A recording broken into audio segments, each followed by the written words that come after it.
Bienvenue dans notre podcast. Aujourd'hui, nous analysons la loi du 21 avril 2016 numéro 7 de la région sicilienne qui réglemente les contenus de formation pour l'exercice des activités de plongée industrielle. Alex, pourriez-vous nous donner une idée générale de ce dont il s'agit? Certainement, Chloé. Cette loi, en harmonie avec le statut régional et le droit européen, vise à réglementer les parcours de formation pour les plongeurs industriels en Sicile. L'objectif est clair, garantir que ceux qui opèrent dans ce secteur aient les qualifications adéquates pour la sécurité et le professionnalisme. Et pour être précis, elle s'applique aux entreprises et aux travailleurs indépendants qui exercent cette activité sur le territoire régional. Alors, qui sont exactement ces plongeurs et travailleurs subaquatiques selon la loi?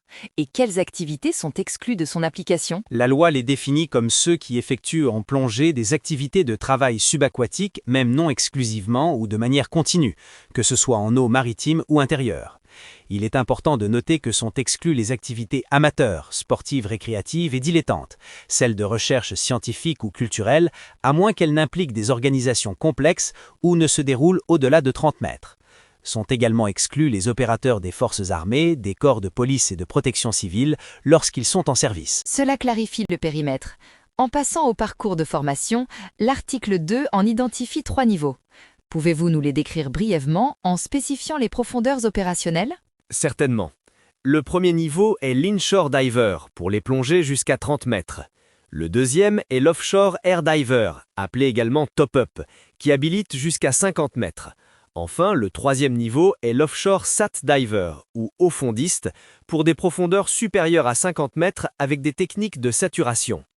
Les plongeurs des niveaux top-up et haut-fondiste doivent également obtenir une qualification en premier secours, le diver medic, avant d'obtenir le titre final. Donc, chaque niveau a des exigences de profondeur spécifiques. Et pour les équipements de formation, y a-t-il de particularités? Absolument. Pour la formation inshore, une station de surface pour les plongées à l'air est requise. Pour le offshore air diver, une station d'air comprimé avec cloche ouverte ou panier est nécessaire. Et dans certains cas, une chambre hyperbare à l'appui. Pour le niveau de haut-fondiste, l'utilisation d'installations pour les hauts fonds avec cloche fermée et chambre de décompression est obligatoire, tous certifiés et entretenus selon les normes PVHO.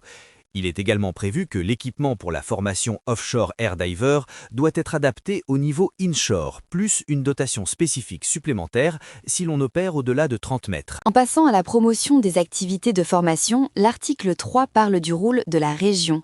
Comment la Sicile entend-elle soutenir ce secteur? La région promeut des interventions de formation pour augmenter l'employabilité et la qualification de la main-d'œuvre, en répondant aux besoins du marché. Il est fondamental que ces interventions soient conformes aux normes internationales, comme celles de l'International Diving Schools Association, IDSA, et aux lignes directrices de l'International Marine Contractors Association, IMCA, en matière de santé, de sécurité et d'environnement. Ces cours peuvent être financés également avec des ressources extra-régionales, comme les fonds FST, et les titres délivrés sont reconnus sur tout le territoire communautaire. La reconnaissance internationale et l'employabilité sont des points clés. L'article 4 institue un répertoire télématique. Quel est l'objectif de cet outil? C'est un point crucial pour faciliter la reconnaissance des titres sur le marché du travail et leur reconnaissance internationale. Le département régional du travail gère ce répertoire en ligne, qui liste les professionnels formés, leur niveau de qualification et leurs contacts. L'inscription est libre, sur demande des intéressés, et conduit à la délivrance d'une carte nominative. Peuvent s'inscrire ceux qui ont obtenu un titre approprié d'institut public ou de centre accrédité, même d'autres régions ou reconnus par la directive européenne, pourvu qu'ils soient conformes aux normes requises par la loi sicilienne. Donc, un registre officiel pour valoriser ses compétences. Enfin, l'article 5 concerne les dispositions applicatives et finales. Quels sont les prochains pas pour la mise en œuvre de la loi et les considérations financières? Dans les 90 jours suivant l'entrée en vigueur de la loi, un décret du président de la région sur proposition des conseillers compétents définira les modalités applicatives. Il est important de souligner que la loi inclut une clause de neutralité financière, ce qui signifie que sa mise en œuvre ne doit pas entraîner de nouvelles charges ou des charges accrues pour les finances régionales.